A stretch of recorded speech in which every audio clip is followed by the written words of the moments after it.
ნასვამძღოლებს სიაში არ შევიყვანია, მან შესაძლოა ალკოჰოლური თრობის ქვეშ მართვის შემთხვევები წაახალისოს, ასე ეხმაურება საგზაო მოძრაობის ექსპერტი. მე ლუდმილაძე ოცნების ინიციატივას, რომ ათასობით ადამიანს შეჩერებული მართვის მოწმობა აღუდგება. საავტომობილო ფედერაციის ვიცე-პრეზიდენტი ამბობს, რომ ამან შესაძლოა ავტომობილის ალკოჰოლური თრობის ქვეშ მართვის შემთხვევები წაახალისოს, რაც ავტოსაგზაო შემთხვევების სტატისტიკას გაზრდის. პატიმრობაში მყოფ ჟურნალისტსა და მედია მენეჯერს მზია ამაღლობელ სტრასბურგში ევროკავშირის ადამიანის უფლებათა უმაღლესი ჯილდო სახაროვის პრემია გადაეცა. იბრძოლეთ ისე, როგორც საკუთარი ქვეყნის თავისუფლებისთვის იბრძოლებდით, გამოიყენეთ თქვენ ხელთ არსებული ყველა მექანიზმი, ვიდრე გვიანი არ არის.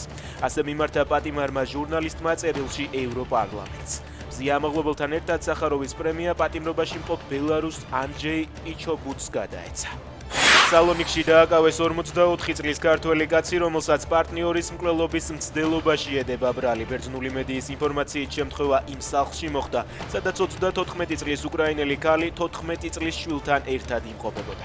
სიტყვიერი შელაპარაკების შემდეგ კაცმა ქალის გაგუდვა სცადა. სამეგრელოში მომხდარი ავარიის შედეგად დაშავებული ქალი კლინიკაში გარდაიცვალა. შემთხვევა გუშინ სოფელ ახალ კახათთან მოხდა. ავარიის შედეგად 3 ადამიანი დაშავდა. ავარია მოხდა ქუთაისშიც, ერთმანეთს 2 ავტომობილი შეეჯახა. შემთხვევის შედეგად დაშავებული 3 ადამიანიდან ერთის მდგომარეობა მძიმე.